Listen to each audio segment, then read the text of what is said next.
word that's going to change your life. We've been, I guess, probably 4, maybe 5 years. I've had the opportunity to know Daniel and his family, and we've just developed a good relationship.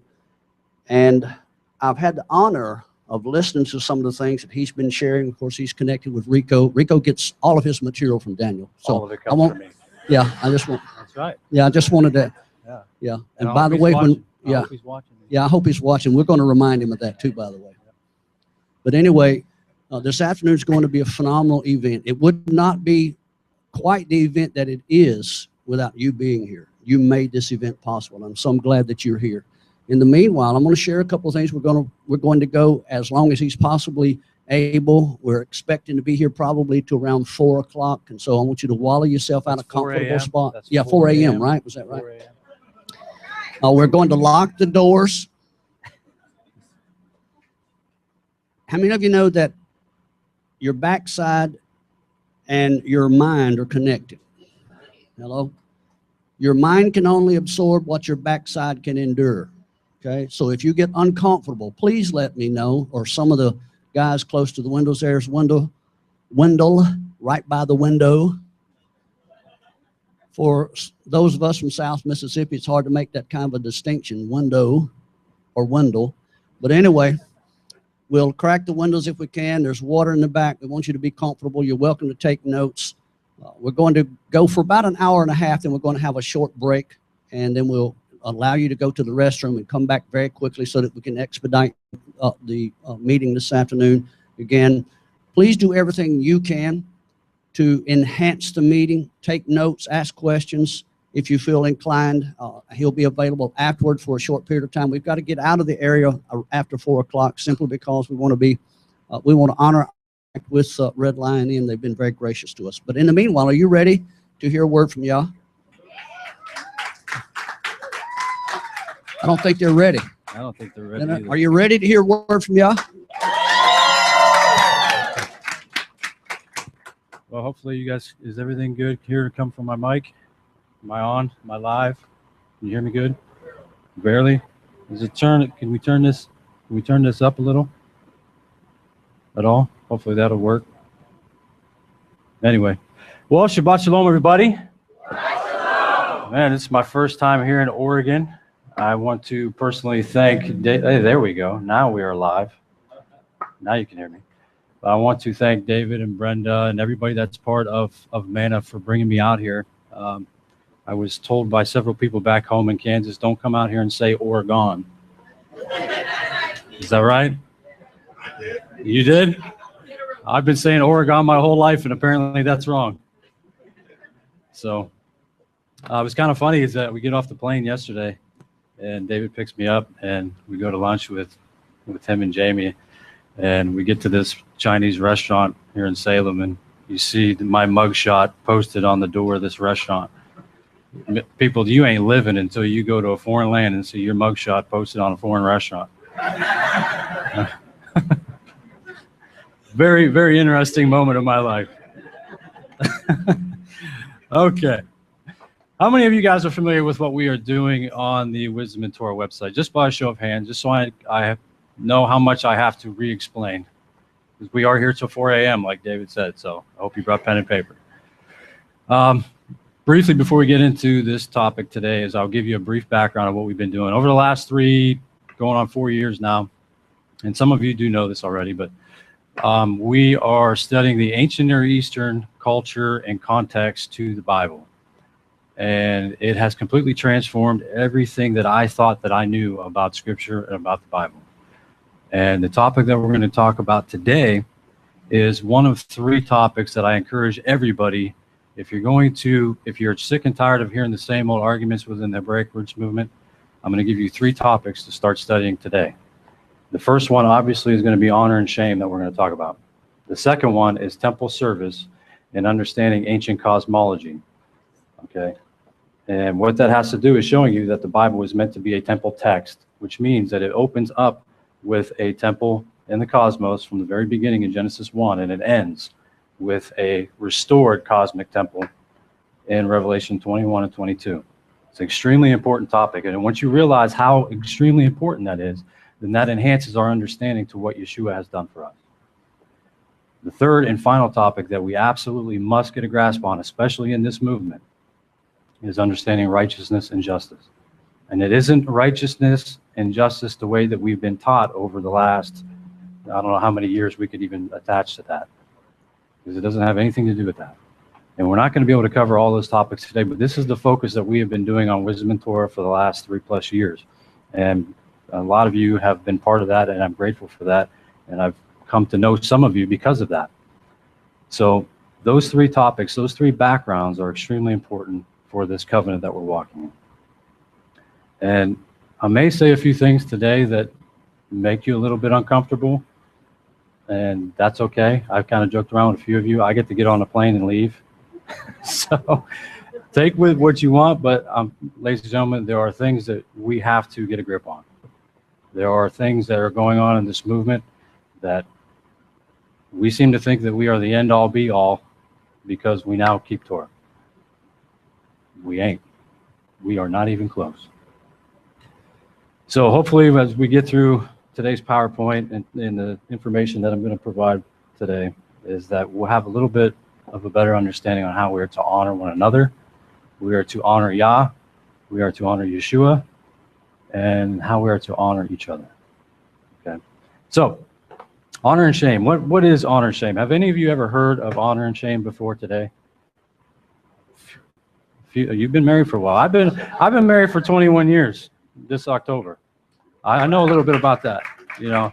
And one of the extremely important elements to honor and shame is understanding roles and statuses. And we're going to talk about that in a little bit. And that ties in with our roles as husbands, our roles as wives, our roles as daughters and sons, and so on and so forth. Extremely important. But ancient Near Eastern societies are all honor-shame cultures. See, everybody in the ancient world looks at life a lot differently than we do here in the Western mindset. Okay, here in the Western society is where basically everything is based off of an innocent or guilt mindset. Okay, in the ancient world, in the ancient Near East, we're talking about the late Bronze Age all the way into the 1st century, is they all had what is known as an honor and shame culture, which means that the honor system in their society was the pivotal value in which they sought after. Okay, and the reason why we have to go back and study this stuff, ladies and gentlemen, is because the message and covenant of Scripture transcends culture. However, the form of structure or structure of that message and covenant is culture bound. So what does that actually mean? Well, that means that the Bible was written to a specific people in a specific time during a specific period with all of these cultural concepts that they would have understood. So if we want to understand what it is that they were perceiving to be the important values within their system, then we have to go back and study their culture. Okay, it was written to them. Even though it's for us, as it was written to them. This is the problem where we've gotten hung up in religion over the course of the years, is that we take little snippets of information out of the Bible, we formulate a doctrine out of them, and then it just snowballs from there. So, honor and dishonor. Now, these are just some key points to understanding what goes on with an honor-shame culture. And I want you guys to begin to think of some of how these areas connects with our lives today, because even though I say that we don't have an honor-shame culture here in the Western mindset, you're going to come to realize is that it's embedded in our culture more than you even realize.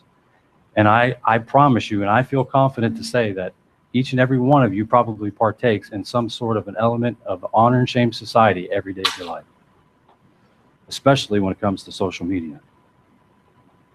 So culture of ancient Near East as well as the 1st century was built on foundational social values of honor and dishonor. Okay, each subgroup had its own honor or dishonor value system with which it evaluated those inside and outside the group. I can already talk for an hour just on that alone. Shame or dishonor can be used for positive means, or shame of adultery, fleeing battle, etc. Okay, so you can see some of these elements are already actually within our own culture. So honor was by far the most pivotal, sought-after value in the ancient world. And this is extremely important when it's understanding the 1st century writings, because everything that is going on when you read the Gospels is literally embedded with honor shame language. Okay, and we're going to talk a lot about that language coming up. Honor and group values. The focus of ancient people on honor and dishonor or shame means that they were particularly oriented toward the approval and disapproval of others. This orientation meant that individuals were likely to strive to embody the qualities and to perform the behaviors that the group held to be honorable and to avoid those acts that brought reproach and caused a person's estimation in the eyes of others to drop. So basically, let's take a look at what this nation is now dictating as honorable behavior.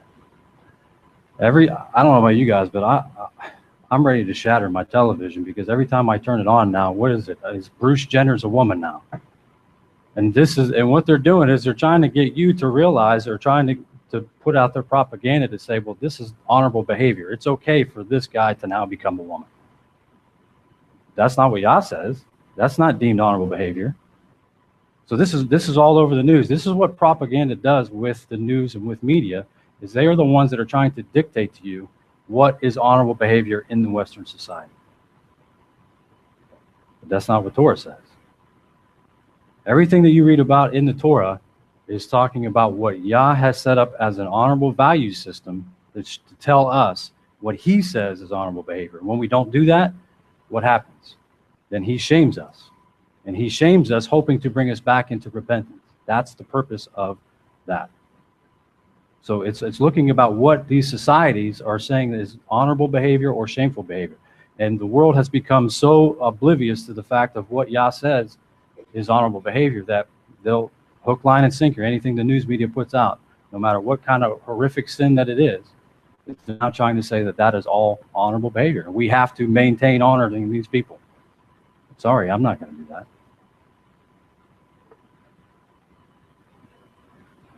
So simply stated, honor is your public reputation.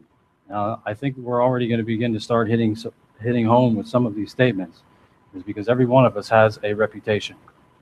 And ladies and gentlemen, I came into this movement probably 6-7 years ago now, and I was, let's say the famous phrase together, a Torah terrorist. Come on.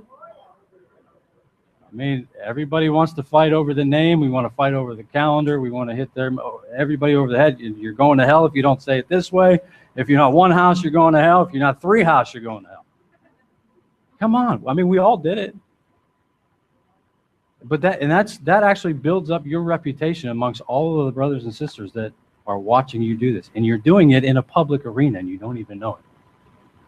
See, one of the key points to an honor and shame culture is when they want to shame somebody or they try to take honor from somebody, is they do it in a public square. They do it in the open community, town square, so everybody can watch your honor being challenged. And we're going to talk about that element here in a second.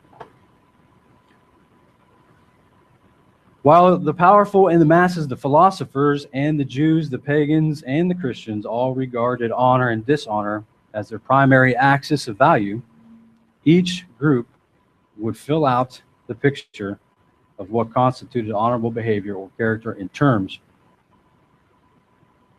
of its own distinctive set of beliefs and values, which is what we're talking about now. This is what the United States or Western culture does versus what the ancient cultures did.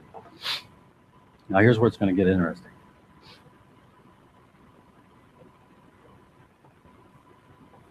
There's a reason why there's a Facebook icon on this picture. In such a social setting, honor is a commodity and is in high demand. There is a very short supply to be distributed among the group. As a result, those who seek it do so intensely and with great regularity. They fight to obtain and protect this social necessity. Because of this, there is an ongoing bout to acquire this commodity. How many of you witness every day Facebook arguments over little baby topics in this movement? Things that have absolutely nothing to do with growth or maintaining any type of honor towards God in this covenant. The vastness of challenges to one's honor invades every arena of social life in the first century. No one is safe from this challenge. Everyone has a social Achilles heel to his or her honor. And in any location, from personal to public, may become a place to stage war against another's honor in the hope of gaining it for oneself. And I'm not just talking about Facebook, guys. I mean, we're watching this in congregations. We're watching this in, I mean, every type of social media whatsoever. This ministry against that ministry. Teachers don't get up to teach no more. They get up to rip down and rip apart everybody else that's doing something. That's what this movement has become. And I hate to say movement because I don't like saying it, but for lack of a better word, that's what we got to do. But it's because we have gone so far beyond understanding what ancient cultures actually perceived as honorable behavior in the king's eyes and not in our own eyes and building our own kingdoms, that we just hook, line, and sinker. We just chime right in because we want to be right. I realized 3+ years ago now when we started doing this, I don't want to be right ever again. I just want to do the best that I could do, present the information, and let you guys figure it out for yourself. So with keeping this in mind, when we're talking about all this stuff pertaining to honor, it goes the same for shame. Okay, so if honorable is this high commodity value that everybody seeks to have after, shame is the most detestable value that nobody wants attached to them. So they try to shame everybody else so they get the honor themselves. And we all know we're not supposed to be the ones getting the honor. These are just some brief terms that you can see throughout Scripture that are associated with an honor-shame culture. And there's more, and I'm going to show you another picture in a minute. But when you look at these, let's just take the first one, for example, glory. How many times have you heard that the word glory is pagan? Come on. You never heard that? I see a few hands. Yes, you can't even say glory. But if you understand that it goes back to pertaining to the honor-shame culture and recognizing that it's pointing to the honor of a person or the honor of the king, there doesn't have to be issues with saying pagan words. We got to stop with this fearfulness of everything is pagan. I mean, you can't even say certain words because they think it's linked to paganism. Reputation, honor, praise. The thing I learned about praise this morning while I was upstairs going over this stuff is that the psalm where it says, let's bring an offering of praise, and it says that, it talks about that in the book of Hebrews too, is that now that I know that word praise is linked to honor, now when I read those verses, it says bring an offering of honor to the king, it takes on a completely new meaning. It isn't just about us speaking something, it's about being honorable to the king in which you're saying that you're praising. So blessed, dishonor and shame, dishonor, reproach, scorn, slander, woe. You know the big woes that are in the book of Revelation? That's because he is shaming the people of the earth, the ones who do not want to be in covenant with him. This is a picture that there's a Christian brother that his whole entire ministry is based off of studying an honor and shame culture. And he has done some remarkable research on this, and he links all of these words to either honor or shame. And a lot of these are extremely important when you want to understand ancient culture, because everything, once we get to the end of this today, and we're going to talk a little bit about the shaming of Yeshua and realizing that what he did on the stake was not necessarily to die for you, but to be shamed with us, it is going to blow your mind. So these are just some words, and if you guys want this PowerPoint, just send me an email. I don't want to just give you information. We could talk about the information any day. You could have the PowerPoint, read it, go through it all you want. Okay, but I want you to see the message behind it. So honor is owed by an inferior to a superior. And this is where you can see in the scripture that all of these is where somebody is supposed to, you are obligated to give honor to someone in your life. By the young to the elderly, the worshiper to his or her deity, by a child to the parents, by the living to the dead, by the dishonored to the honored. Proverbs 19:26, he who plunders a father chases away his mother. Is a son causing shame and bringing reproach? But it's understanding, ladies and gentlemen, that there's a hierarchy to honor. Okay, everybody in this room has a specific role. Most of us have multiple roles. And I'm jumping ahead of myself. I don't want to get too far ahead of myself. But now this is where we're going to get into the 6 main elements. In honor shame culture, there are many, many, many, many elements. Okay, these are the 6 that over the last 6 months I have found to be the most pivotal that we have to understand when looking into an honor and shame culture. And there's what is called ascribed honor, acquired honor, the challenge and riposte. How many is familiar with the term riposte? Anybody know what the word riposte means? Anybody a fencer here? No? My younger son Eli actually just started fencing last week. Riposte is what they would do when somebody comes at you with the sword and fencing. It is your direct response when you go after them. That's what a riposte is. So this is showing you that there is an honor-shame game that is being played when somebody challenges somebody else's honor in the public arena. So they'll challenge your honor, and then it's going to be up to you to give your response. We're going to talk about that. Then you have maintaining of the honor by means of an oath. Every single one of you, maybe you don't even realize it, but you swore an oath at some point in your walk to Yeshua. So you have to maintain the honor that was held to the one you swore your oath to. Honor status reversal. This is how we're going to end this one today, because my wife called me this morning and I didn't know how I was going to end this or how y'all wanted me to end this today. And she called me today. So what we do at our house for Shabbat is that we go through the Torah portion together as a family. We have 2 boys. I have one that's going to be 19 soon, and my other is almost 15. And we go through the Torah portion every week together as a family. Well, I'm here and they're there, so they went through it without me. She called me this morning and reminded me of something that we're going to end with today that's linked directly to this Torah portion and the leprosy that you read, if any of you got a chance to read it yet, in Leviticus 14 and 15. And the Asham offering. And it's really, really amazing when it's talking about an honor status reversal, not only for us, but it's also an honor status reversal that Yeshua had to go through. And we're going to give definitions to all of these. So then we have the role status equals honor and shame. Now let's go ahead and begin to go through each one of these so you guys can see how all of these elements are not only extremely important to understanding this topic, but they are everywhere in Scripture. They are literally everywhere. So ascribed honor is the social claim to status of a person attributed to him by birth or genealogy. See, we get to genealogies in Scripture, and we talked a little bit about this last night, but we always seem to get to genealogies in Scripture, and everybody's like, oh, I don't want to read this. Why do we always got to read all these names? We can't even pronounce half of them, especially if you read the Scriptures version. You got Q's and H's and Y's and all kinds of stuff. Now you can't even pronounce the name. But there's a reason why they're in there. Okay?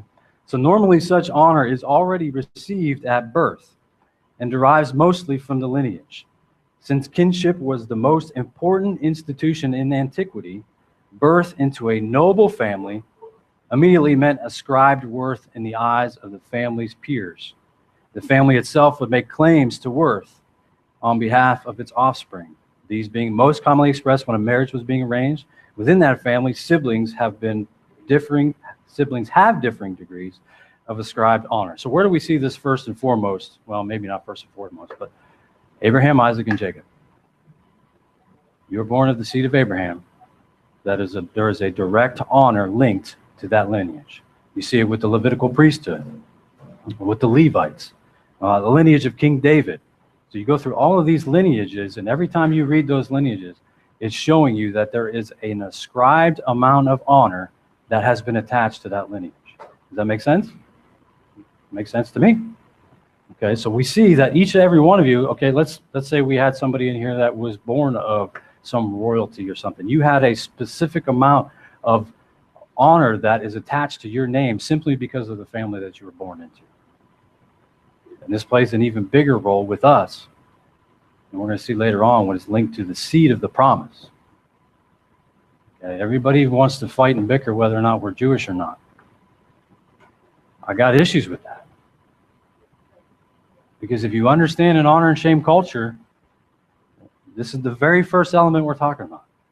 I'm sorry, it says that if I'm of the lineage of Abraham, Isaac, and Jacob, whether I'm grafted in or I'm naturally born, that means I'm the seed of the promise, right? So I don't care what anybody else says. And if somebody has issue with that, I'm sorry. I don't care.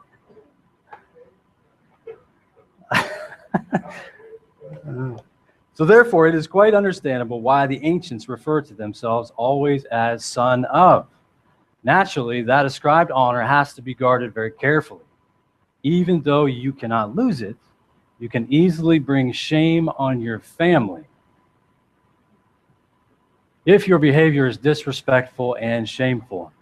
I could hear all the teenagers and wondering, oh man. Thus, the corporate honor of the family or group has to be observed and protected. So this is why we have all of these rules and regulations in the Torah, ladies and gentlemen, because it's showing us how to have respectful behavior, because we have been ascribed a certain amount of honor because we are Israelites. And I think my brother over here running the camera asked me a very in-depth question yesterday about whether or not we should say that we're Israelites or what we should call ourselves. It doesn't matter. You say you're in covenant with Yah and you're in covenant with Yeshua, we'll figure out all the labels later. You've already got an ascribed honor attached to you because you're walking in covenant. And it has to do with a lineage to the seed of the promise. So, son of, where do we see this at? We see this everywhere in Scripture. This is why they use son of. So you're seeing that this person has a specific amount of honor or shame, because you look at the lineage of Esau or the lineage of Ishmael, and you see that that's meant to show you that they don't belong to the seed of the promise. They do not have the honor that Yah has bestowed upon Israel, Abraham, Isaac, and Jacob. So they don't have it. This is to show you the shame that they have. It's the opposite of the seed of the promise. I hope that's making sense. So, check this out. John chapter 1, son of, verse 134. If many of you guys don't probably know this, but I'm doing an in-depth chapter by chapter study, exhaustive study on the Gospel of John right now. And let me tell you, it is amazing to come to look at the Gospels in a completely new light when you study Ancient Covenant. And you realize that we've had this belief for so many years that Yeshua is coming back, and everybody believes, and Christianity believes, and even Judaism believes that there's a kingdom coming. Okay, Christianity believes that Yeshua is coming, but the second you start asking them, well, what government is he going to run? That's when everything falls apart for people. But when you go, now that we have all of these areas to investigate and to look at, and you go back to the Gospels and the first century writings, and ladies and gentlemen, there's a big problem right now with people walking away from Yeshua. So I'm going to challenge you guys today, because you guys are all witnesses to everything that is being said here. And with that is you now have an incredible mandate to make sure that if you come across anybody who is questioning Yeshua, you need to make sure that you say, have you considered this? And if you don't, I don't want that on my shoulder. John 1:34, and I have seen and have witnessed that this is the Son of Elohim. Probably shouldn't have read that verse to you just yet, because many of you know that I think it's in Mark, or it's in, here we go. We'll get to it in a second. John 1:49-51, Nathanael answered and said to him, Rabbi, you are the Son of Elohim. You are the sovereign of Israel. Yeshua answered and said to him, because I said to you, I saw you under the fig tree, do you believe? Greater than that you shall see. And he said to him, truly, truly, I say to you, from now on you shall see the heaven opened and the messengers of Elohim ascending and descending upon the son of Adam. So why is this important? How many of you have ever looked at that as being a lineage before? In the Gospel of John, we know that there's two other Gospels that mention this.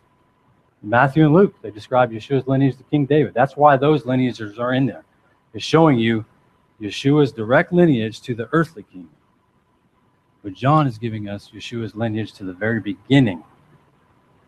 And showing you that it's talking about a dynasty and an eternal kingdom, which means that he has a higher honor than the lineage of King David. That's why John is writing his gospel the way that he's writing. See, John, what I'm coming to realize is that John is setting up his gospel so people could see that there is a cosmic Messiah. Have you ever heard the term cosmic Messiah before? No? We're not talking about some spacey thing where he's out there just riding on the planets. A cosmic Messiah has to do with what Yeshua's work has done for and in the macro temple of Yah in the cosmos. Okay? Here's the problem with religion.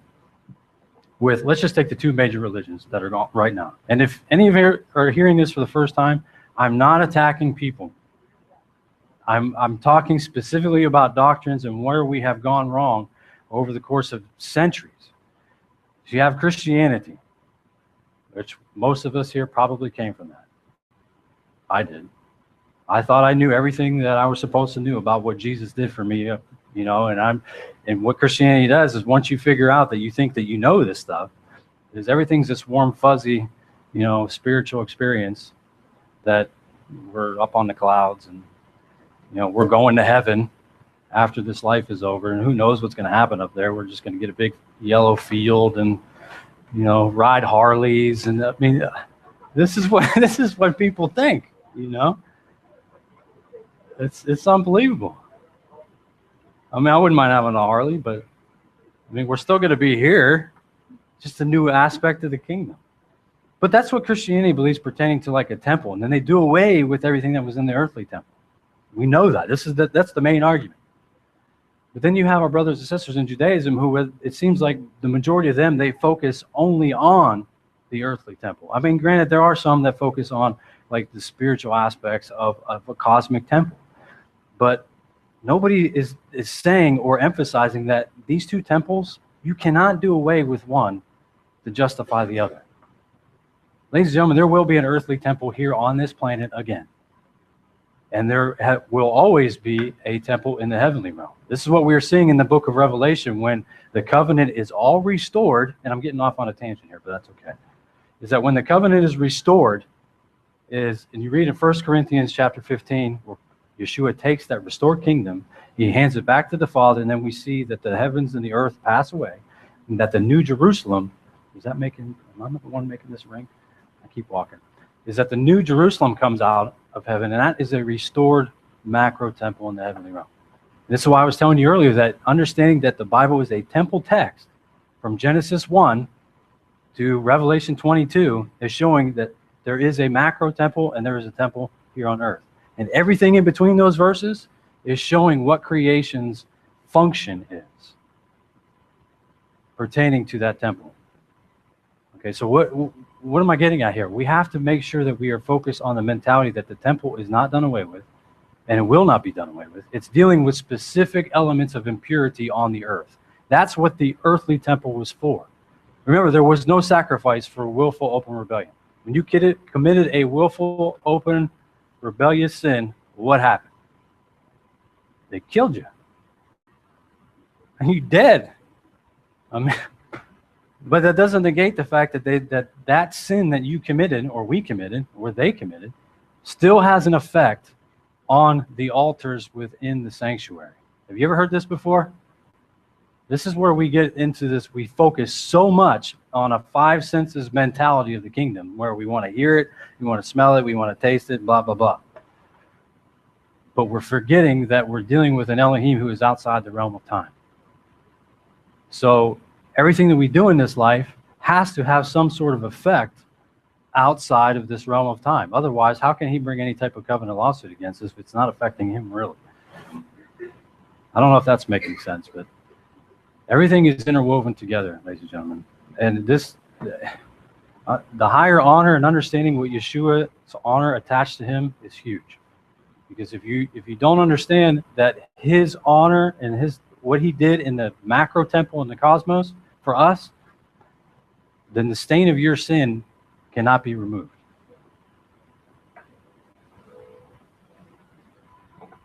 Maybe we'll have to come back and just do the whole cosmology temple teaching. So also the higher honor is linked to the Melchizedek priesthood is a higher honor over the Levitical priesthood. But that's not saying that the Levitical priesthood is done away with either. Let's go ahead and just make mention of that right now. Ladies and gentlemen, if you hear this teaching where people say that we're all Melchizedek priests and the Levitical priesthood is done, you need to run. Just run. If you don't understand that priesthood was given to the Levites as a grant, that means that when a king gave a grant to his people, it was forever. And I don't want to hear, well, forever means this in the Jewish mindset. The only time that a king could take away his grant from the people, and he really didn't even take it away. If they did something that they needed or that they disobeyed, he sent them into punishment until he decided it was time for them to come back. He did not take the grant away. But when another king would come into power, let's say Jeff's the king of Seattle, because he is the king of Seattle, in case nobody knows that. Jeff's the king of Seattle. So Jeff's the king of Seattle, and I'm the king of Kansas City. He comes and he conquers my land, okay? I become his vassal. He's a suzerain. A suzerain is a head king, a vassal is a servant king. So a suzerain king and a vassal king, they come into covenant with one another, with him dictating the rules and regulations, the terms of the covenant. Okay, if I'm faithful to those terms, what he's going to do is he's going to give me a grant, which means he's either going to give me a grant of a piece of land or anything else, such as a priesthood or something like that. The only way that my grant could be taken away from me, I mean, even if I'm punished and I come back, I still get the grant. But the only way that that grant could be taken from me is if that king dies. No. If that king would die, and the next king that comes over does not have to honor that grant. Has Yah died? Think about it. He's given these people a grant. He's given them a piece of land. He's given them a name. He's given them a lineage. He's given them an honor status attached to it. He's given the Levites a priesthood. And we're going around telling everybody that's been done away with because we got a little bit of Torah. We're all Melchizedek priests. Come on, people. The Melchizedek priesthood is meant to be the order of the heavenly temple. The Levites is what? The earthly order. Why is this so difficult for people? This, you don't understand. This is huge right now. We have people that contact us, I mean, nonstop over this kind of stuff. We don't have the authority. It's ridiculous. So anyway, run from that doctrine. All right, number 2, acquired honor. Acquired honor is the status built up by persons over their lifespan. A military victory or social interaction involving a challenge and riposte, or benefaction are normal fields where honor can be gained. Military victory and benefaction were open only to the elites. How many veterans are here? This should probably be ringing true with some of you. You know that when you're in the military, you're in the armed services, that when you do honorable things, is they honor you with what? They give you medals, they give you all sorts of recognition because you have done something that the military and the U.S. government has deemed honorable. And what happens when you do something dishonorable? They strip you of it, shame you publicly, and take away your stripes, your military service, your record as if it never existed. So you see how this is embedded in our own culture and we never even see it? It's huge. So military victory and benefaction were open only to elites. Non-elites, who made up at least 90% of the ancient populations, could normally achieve prestige only through agonistic behavior. Man, does this sound like the Hebrew roots movement if I ever heard? And I'm not saying these things, guys, to be mean or to be negative, but it's true. And everybody says that it's true. But here's the thing is, when are we going to change it? And I'm not saying I'm not guilty of it.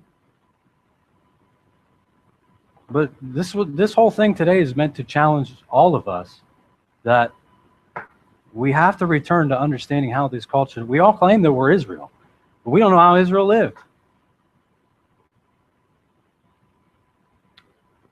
Agonistic behavior, which was socially sanctioned in the common game of push and shove, challenge and riposte. Anyone in a village or neighborhood who claimed special respect based on achievement was likely to be challenged by others because of the pervasive perception of limited good. What is limited good? Limited good is the idea of the ancient people that there was only so much good that was bestowed upon humanity. So if it's that limited, that's why they do everything they can to seek it and to take it, to fight over it, do whatever they can to get it. This is how the people believed that there was only so much honor that was bestowed on this planet. So we see this in military campaigns. Conquering nations gains honor. This is what they would do. When the kings would go around conquering other nations, as soon as they conquer those nations, they were actually gaining honor for themselves by means of a military campaign. Okay, this is huge. Look at what Islam is doing, Russia. But right now, what ISIS is doing, people do not realize everything that ISIS, I don't even like giving them a name, everything that they are doing in the ancient world right now, or in the ancient world, in the Middle East, is from the ancient world. They are actually doing a military campaign just as all ancient nations would do. What they're doing is they go in, they have and you can only do this, ladies and gentlemen, by means of a military. This is why that when you see Hamas and some of these other groups that are in Israel right now, and you see so-called the Palestinians, they will never conquer Israel. Do you know why? There's no military. They have to be backed by other militaries in order to carry out the terrorist acts in which they're doing. This is what makes ISIS so much more extreme and more we should be watching, is because they have the military. What they're doing is they're going in, they're conquering land by land by land. They're moving boundary stones. Do you know what the new modern day boundary stone is on this earth? What happens when a nation goes in and they conquer a land? They drop the flag. They put their own flag. Have you seen the ISIS flag? It's the black one with all the garbage written on it. So that's what they're doing, is they're going in, they're actually moving borders in Iraq. They're stripping down borders and putting their own flags there to say, this is our boundary stone. We now own this land. And then they suck up all the resources that are in that land. And if you don't convert or pay the tax, what do? They kill you. And how do they kill you? But how are they doing it? They're doing it publicly, so you will see it. They're doing it so you will see what they are doing to those people, and that it will scare you so bad that you will be willing to just run and do whatever they say and convert. They understand. Everybody outside of the United States or this North America, they all understand what's going on over there. This is honor shame culture. This is why they're posting it all over the internet. It's huge. So Genesis chapter 19, we read about the destruction of Sodom and Gomorrah, right? Well, when you go through and you read those verses, and we're not going to have time to read all these verses, but that's actually Yah is acquiring honor for himself amongst the people by destroying those nations that are doing what? Dishonorable behavior. Okay, and then you also see, though, what's interesting about that is that Abraham, and I don't know if I'm going to talk about that in another slide, but Abraham, before Yah destroys Sodom and Gomorrah, what is he doing? He goes to Yah, or he's having this conversation with Yah, and he's like, you know, if you find this many people, will you save it? If you find this many people, will you save it? There's a reason why he's doing that. Because it's linked to an honor-shame society where he is doing the challenge, push, and shove. But he's not pushing and shoving Yah to shame him into doing what's right. Abraham's not that stupid. I mean, we're stupid as humans, but I mean, he's not doing that. What he is doing is he's trying to bring the honorable status that Yah has to say, you have this honor already. Please save the people if you find this many. So it's not like he's trying to take away honor. He's just trying to bring Yah's own honor back into remembrance. Okay. The 10 plagues. The 10 plagues. See what I'm saying, ladies and gentlemen? This is everywhere. What Yah's doing you guys know what the 10 plagues are meant to do, right? He's bringing a covenant lawsuit against well, not all, but a majority of the Egyptians' deities, what they believed as gods. So when Yah is going through, he's actually having this challenge and riposte, and I'm already moving into the next topic where I shouldn't have, but where he's doing this challenge and riposte with Pharaoh, and he's conquering all of Egypt's gods. He's gaining honor for himself amongst the nation. Okay. We move into the book of Joshua, and before they conquer the land, it's the two spies go where? They go to see Rahab. What is the first thing that Rahab says? She says, the honor and the glory of Yah has come to us. So everything that he's doing, everybody in the whole ancient world is recognized.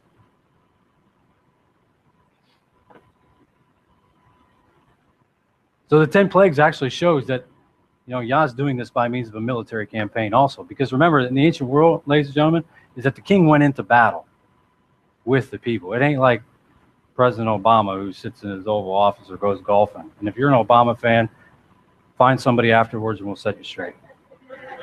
But it ain't like,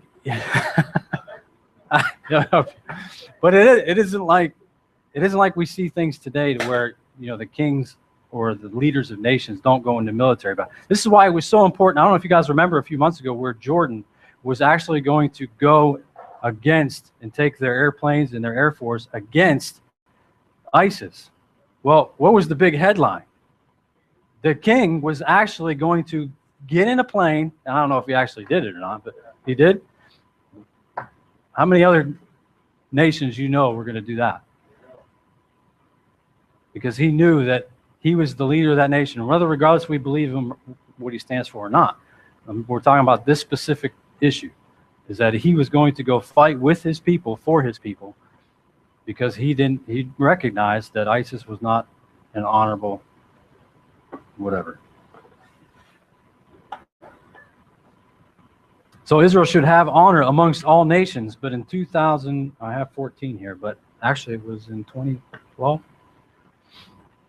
Israel is actually disgraced amongst the nations on this planet.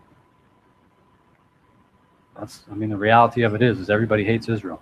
And in 2012, actually, a day before my younger son's birthday, I don't know if you guys remember, but the UN went in and they voted.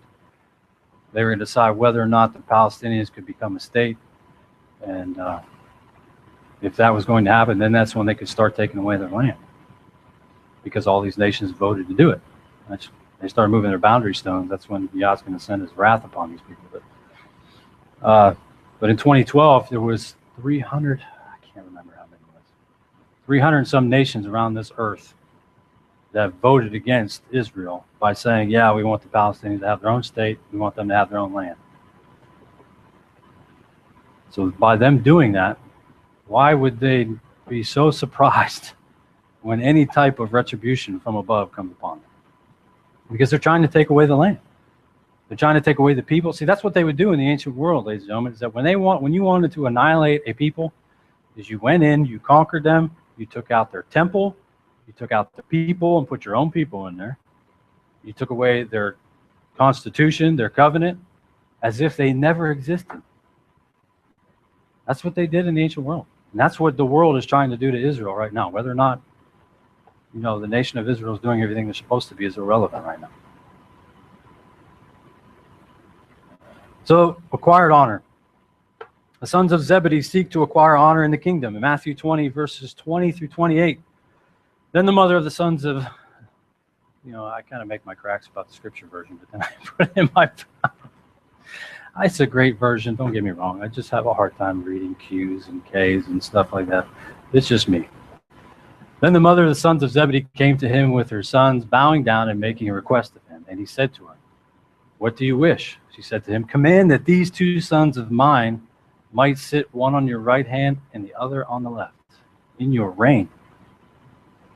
But Yeshua answering said, "You do not know what you ask. Are you able to drink the cup that I am about to drink, and to be immersed with the immersion that I am immersed with?" They said to him, "We are able." And he said to them, "You shall indeed drink my cup, and you shall be immersed with the immersion that I am immersed with. But to sit on my right hand and on my left hand is not mine to give, but it is for those whom it has been prepared by my Father." And when the 10 heard it, they were displeased at the two brothers. But Yeshua called them near and said, "You know that the rulers of the Gentiles are masters over them, and those who are great exercise authority over them. It shall not be so among you, but whoever wishes to become great among you, let him be your servant. Whoever desires honor among you, let them be a servant. Even as the Son of Adam did not come to be served, but to serve and to give his life as a ransom for many." So here we see that the sons of Zebedee are trying to seek positions of honor in the kingdom that don't belong to them. It's just one example of them seeking honor. They're actually trying to acquire that honor. So building up a name or a reputation enhances one's acquired honor by means of his deeds.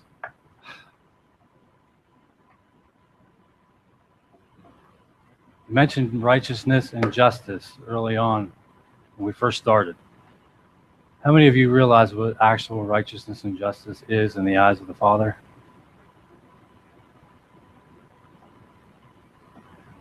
Taking care of the widow, feeding the poor. You know, brother. This is one of the areas that have completely sent us on our faces the last few years, is understanding that righteousness and justice, yes, we need to keep the commandments. Yes, we need to keep the covenant. But if I do everything I can to keep the right calendar, to say Yah, to say Yahweh, Yahuwah, Yahovah, keep whatever calendar, lunar, don't even get me started on calendar. If I do all of that and I neglect the weightier matters of the Torah, ladies and gentlemen, it's as if it's null and void. You know how many you know how many homeless people are in this country? They're everywhere. I think in Kansas City, I taught on righteousness and justice in Kansas City in January. We were putting on some large unity gatherings where I'm from, and I taught on that, and I realized by preparing for that I think there was like 13,000 homeless veterans in the Kansas City area. But hey, I know how to keep the right calendar. I know that I could be one house or two houses. You know, Rico made a joke Wednesday night during the live teaching. I don't know if you guys are familiar. We're doing live YouTube, Google Hangout teachings every Wednesday night, where we'll pick a topic and we'll go through it for about an hour, hour and a half, and people can interact and ask questions and that kind of stuff. So we take turns teaching. There's 5 of us on the panel. And my birthday was Wednesday, so I wasn't at this one. But Rico made a comment that he actually saw that somebody on Facebook was fighting and arguing over whether or not Adam and Eve had a belly button. I mean, we laugh. I mean, you saw it? I mean, we laugh and we joke about this stuff, but it's real. I mean, it's completely real. People talk about this stuff. Get a job. Stop posting on Facebook, man. Jeez. So the whole point, the whole point of acquiring honor by your means of your deeds, it means that it's your reputation is based off of the things that you do, the things that you say in this life. And it may sound ridiculous, but I mean, this is what people are looking at. The outside, who was it? Oh, you told me. You talked to John Walton. John Walton is one of the Christian scholar guys that we use some of his resources. And Jeff had contacted him when he was reading one of his books and wanted to have him on his radio show. And he said, no, I can't do that. Well, why not? You're part of that Hebrew roots movement. You know, that's what people say, but that's what they think of us. That's what Christianity thinks of us. That's what Judaism thinks of us. I tell you, 75% of us in Hebraic roots think that of us. I mean, you guys could disagree, but I see a lot of people.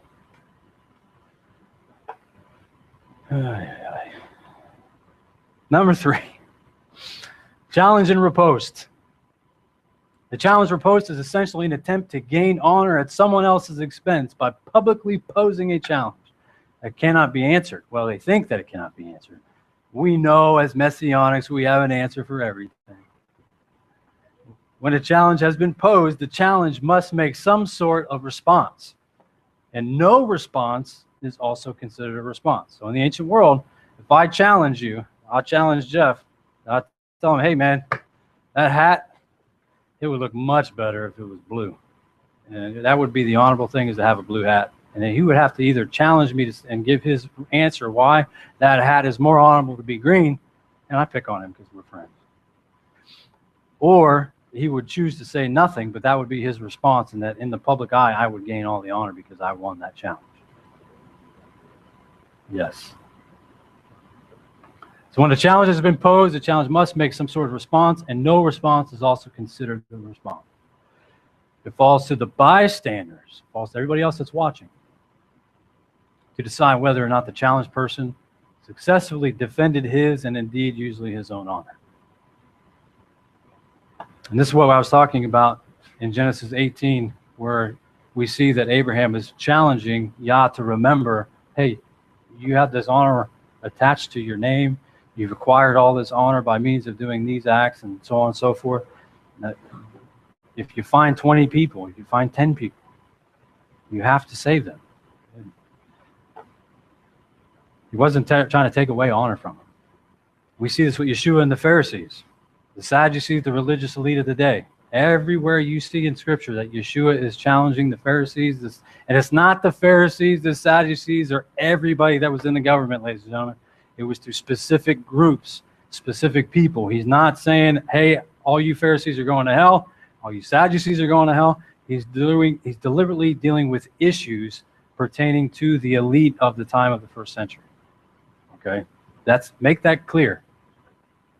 Too many people, they want to say, well, it's all the Jews. It is not.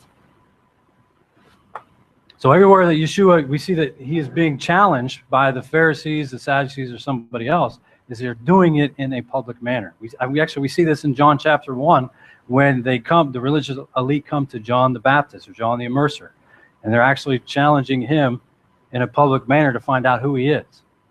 So you see that there's this game of challenge and riposte between everybody in the first century, and it's highly, highly relevant everywhere in the Gospels with Yeshua. And we have to keep in mind, it was done publicly. Most of the time, well, I could say that if we go beyond the first century, is that most of your court cases and that sort of stuff was held at the town gate, or the town square, so to speak. And this is why I showed you the whole Facebook thing earlier, is because Facebook, Twitter, any of those social media outlets, all they have become is the modern day 2015 city gate, town courtyard, where we are going to publicly challenge every single person that doesn't agree with us. And it's embedded everywhere, and we do not even realize it. So my challenge to you is that next time you see somebody getting into an argument, just walk away. It doesn't matter if you're right. It doesn't, in Facebook, social media outlets, any of those type of atmospheres, you are never going to win an argument. Never. You may have people that agree with you, but everybody else is watching. I watched those arguments, and now that I recognize this, and I'm like, you people are shameful. But I did it too. I'm not saying I'm better than anybody else. I was that same way.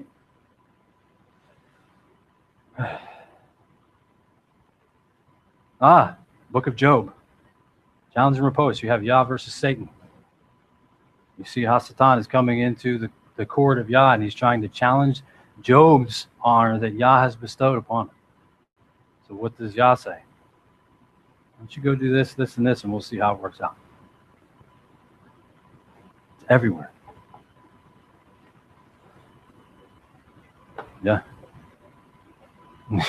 No doubt. All right, 4 steps to the push and shove game. Claim of worth or value. Challenge to that claim. Riposte or defense of that claim.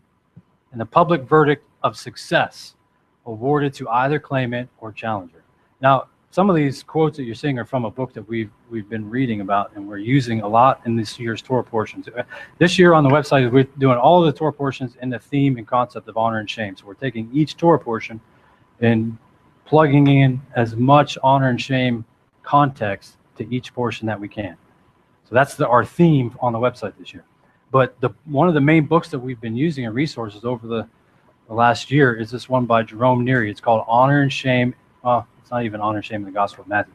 It's that's the wrong book. It's by David De Silva, and it's called Honor and Shame. So I highly recommend that you guys get that book. So the riposte or response to the challenge must be held to the integrity of truth and action, not merely words. Come on. We can't just say it, be done with it, and we'll have that honor. No, that means we actually have to do something, guys. It has to be backed by your actions, by your life. That is what equals the honor that Yah deems worthy. All right. Matthew 22, 15 through 46. Everybody turn there because I want some help reading.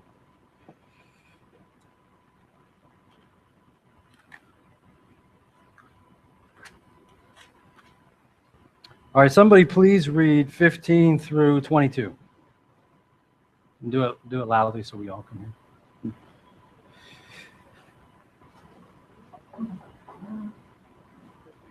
Anybody?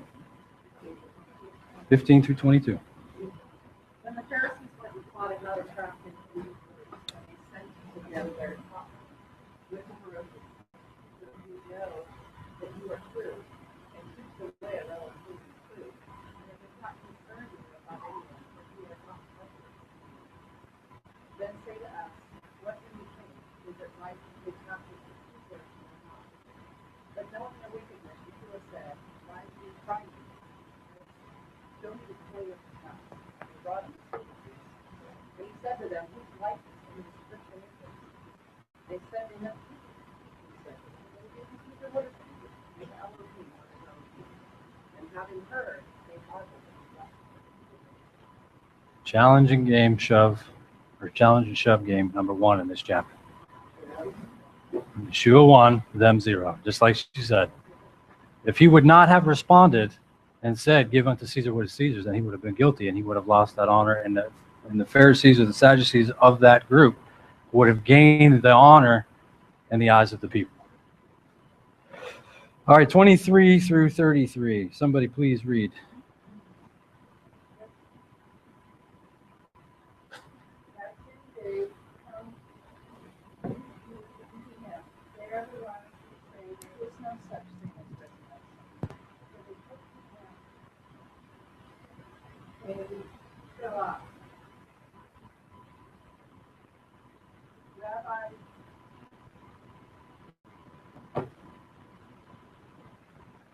Excuse us. Rabbi Moshe said, if a man dies childless, his brother must marry his widow and have children to preserve the man's family line. There were 7 brothers. The first one married and then died. And since he had no children, he left his widow to his brother. The same thing happened to the second brother and the third, and finally to all 7. After them all, the woman died. Now in the resurrection of the 7, whose wife will she be? For they all married her. 33. Okay. Yeshua answered them, the reason you go astray is that you are ignorant both of the Tanakh and the power of God. For in the resurrection, neither men nor women will marry.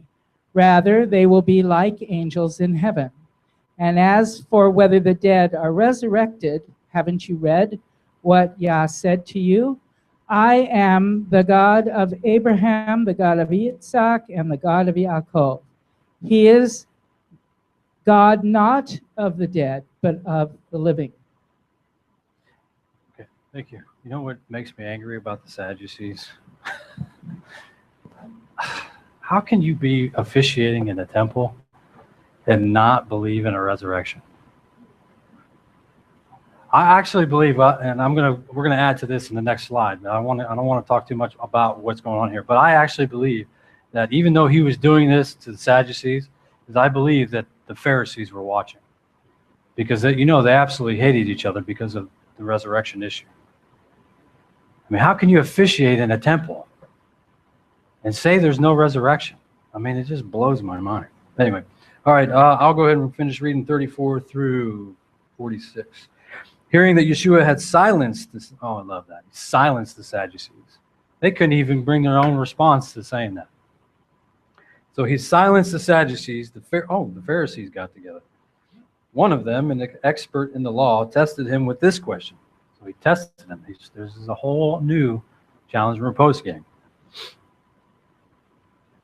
Teacher, which is the greatest commandment in the law? Yeshua replied, love Yah, your Elohim, with all your heart, with all your soul, and with all of your mind.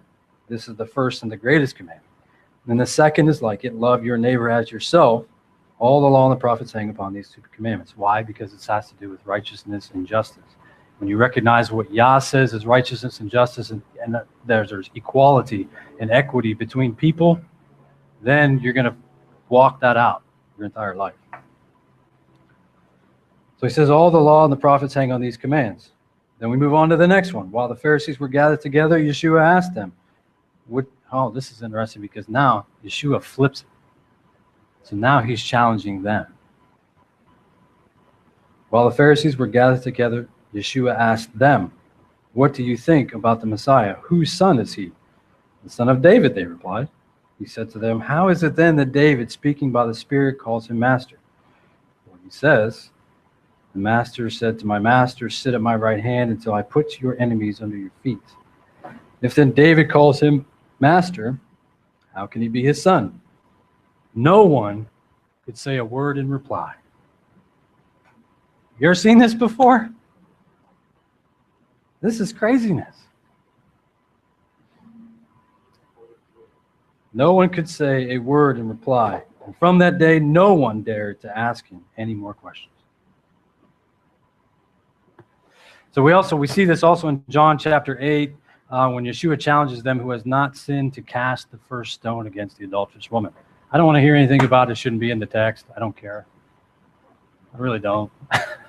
I've heard all the arguments that those verses should not be in the gospel, but they're in there, and you can see the challenge and riposte is actually in there. It's part of the culture.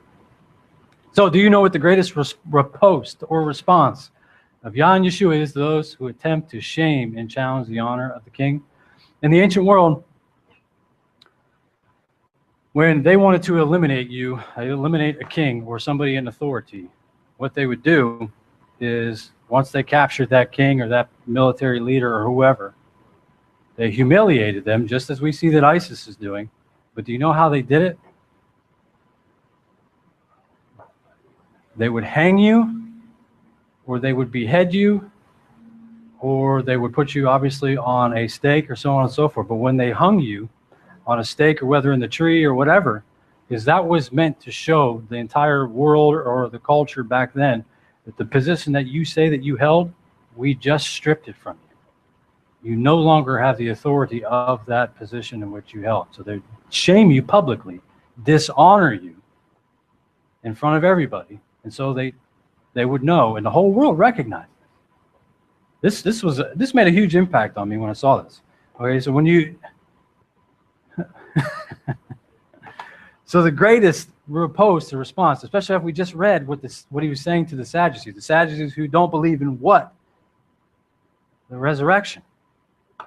So you look at the trial of Yeshua, and well, before we get to that, what's so amazing about this is that you get these things that just pop in your brain and you don't know how to process them. So the trial of Yeshua is, when they first go before Pilate, and they're bringing him before all the people, and Pilate's saying, what? Who do you want me to set free? What do they say? They say Barabbas. You know why they said that? They publicly did this. It was in a public sector, and the reason that they did that is because of the imperial cult. How many of you heard or studied the imperial cult of Rome? It's not pagan. It's okay. You can say it. The imperial cult is what is the main cult of the Roman Empire back before the first century and into the first century, okay? And what that basically boils down to is that at some point they decided that the emperors became deified and they worshipped the emperors. Okay, this is huge in the first century, absolutely huge. So the reason why they're doing this is that, remember that Pilate is sent to be the governor and representative as Caesar as he's in the land of Israel, right? So he's the one handling all of the court cases in the open square so everybody can see. So the people say, no, we want Barabbas, we want Barabbas. If they would have said, and I know that they knew that they were what they were doing, if they would have said, we want Yeshua, that would have brought complete annihilation upon everybody in the land. Why? What was the big claim? What was it that the Pharisees, the Sadducees, and the elite were putting Yeshua to death for? Because he was king. Yes. If he would have usurped Caesar's, that would have brought complete annihilation upon the people in Israel. So they said, what did they say? Oh, here we go. But they shouted, take him away, crucify him. Shall I crucify your king? Pilate said. Now remember, I'm bringing this up because the crucifixion is linked to dishonoring your position, shaming you. So shall I crucify your king? Pilate asked. We have no king but Caesar, the chief priest answered. And the chief priests represent who?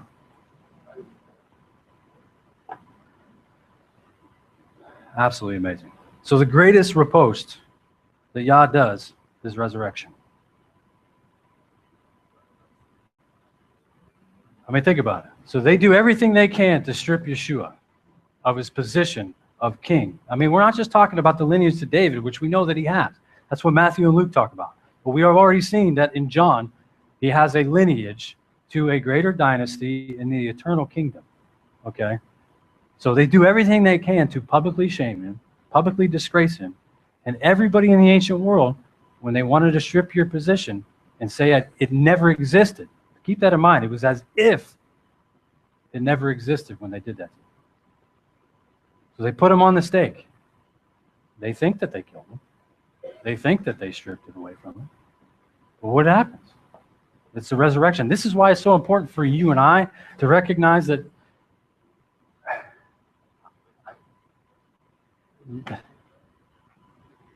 Hasatan is out to destroy us.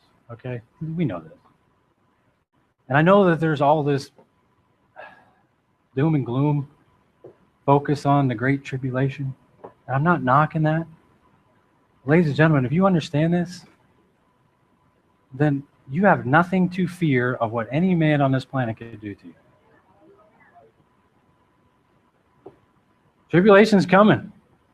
Do you know that the tribulation has to occur? It absolutely has to occur legally. And the reason why it has to occur is because that is what is known as a liminal phase.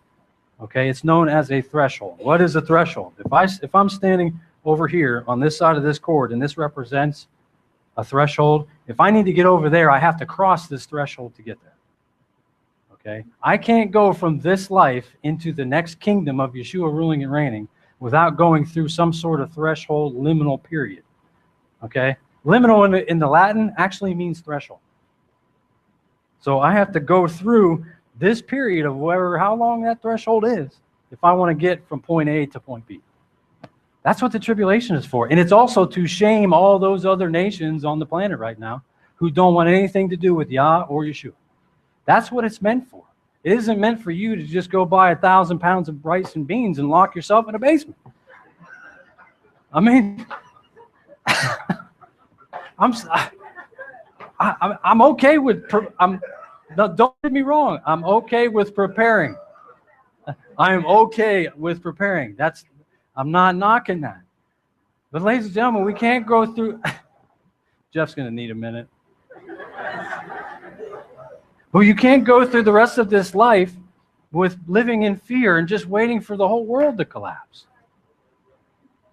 You know, and unfortunately, if there's anybody that's new to walking this walk, if you've only been in this a year, I am sorry for any negative things that have come out of my mouth today.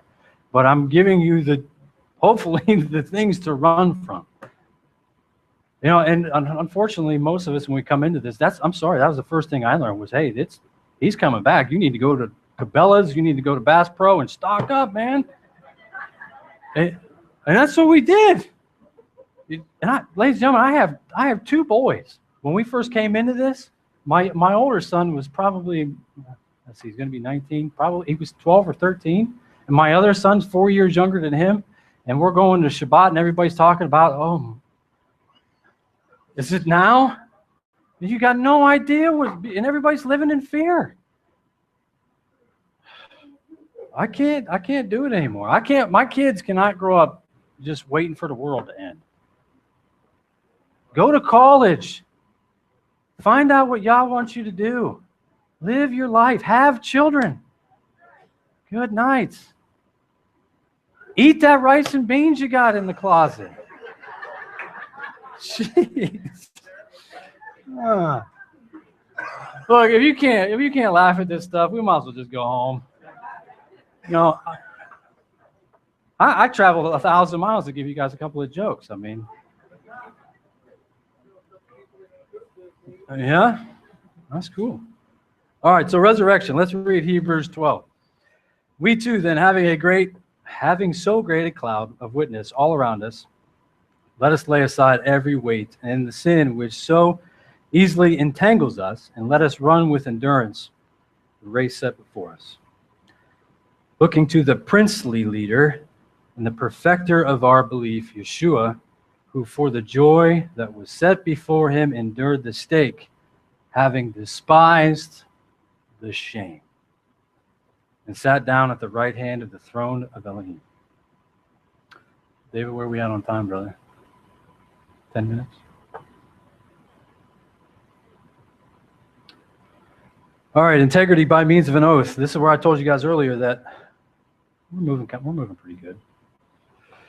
Is that most of you all said an oath at some point when you came to faith, whether it was just in Jesus, the church, Christianity, whatever. I'm going to show you that you said an oath.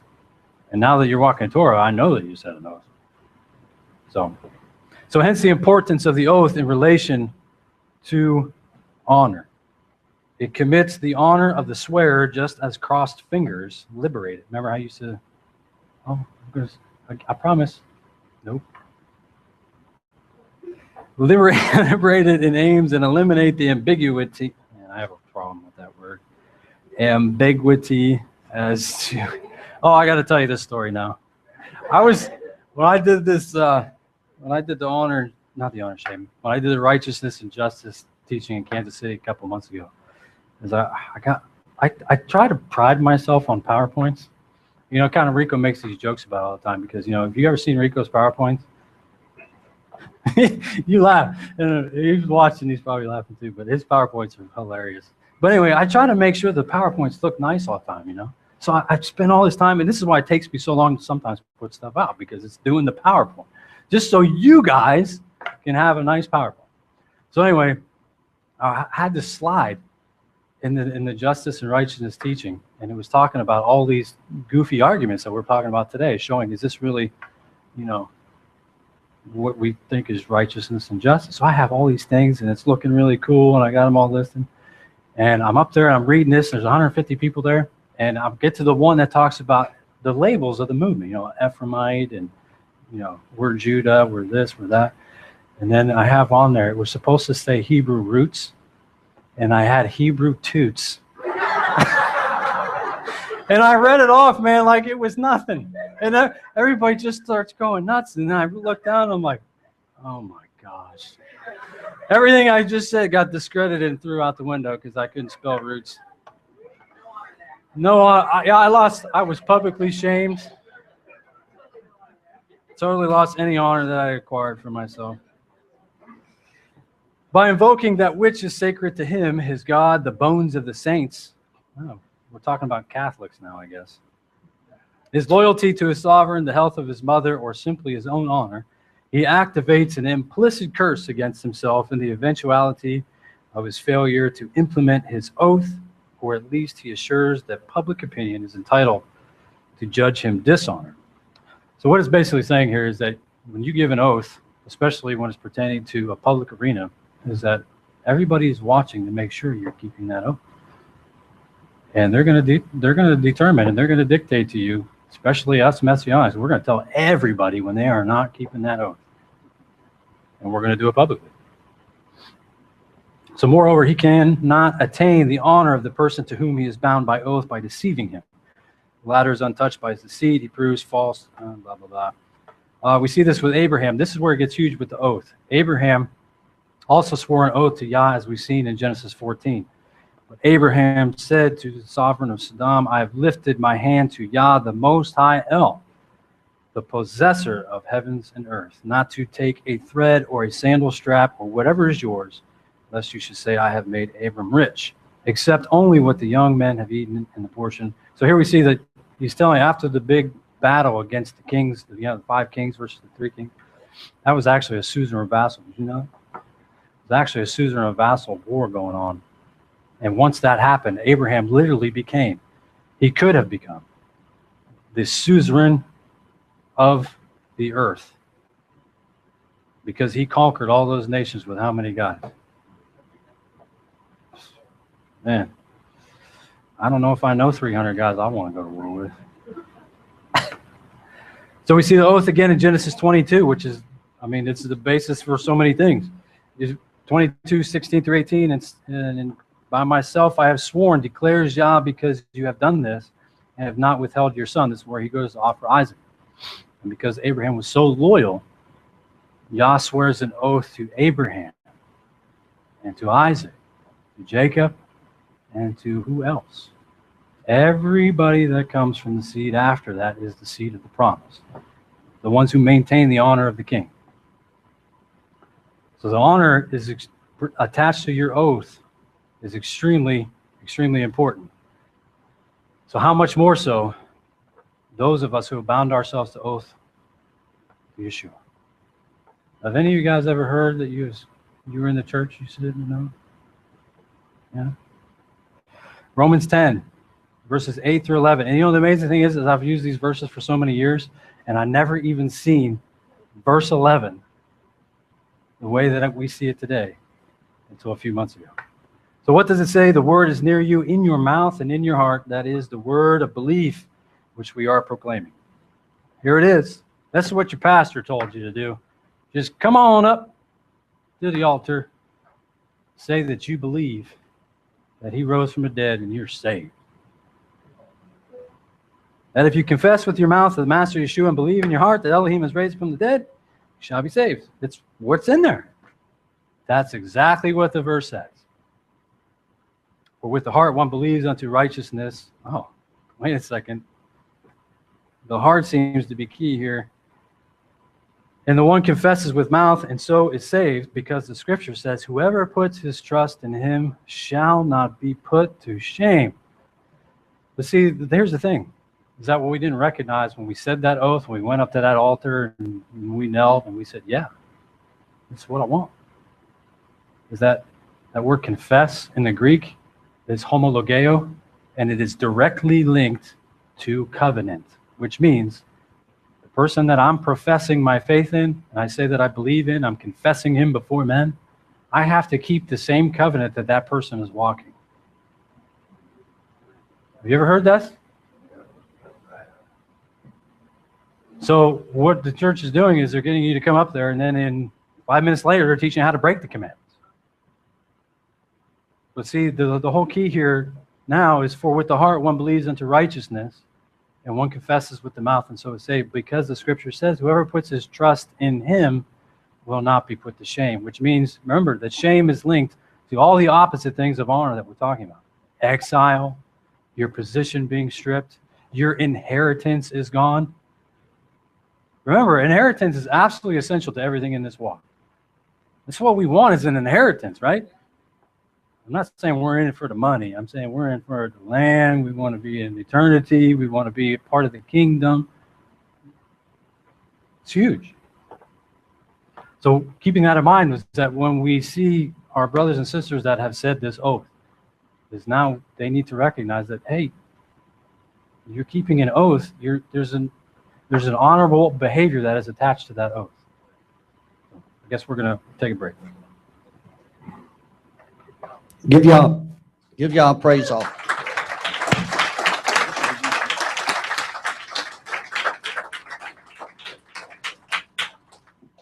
What I really appreciate about what we're learning is how this can be applied to a group of people as a whole.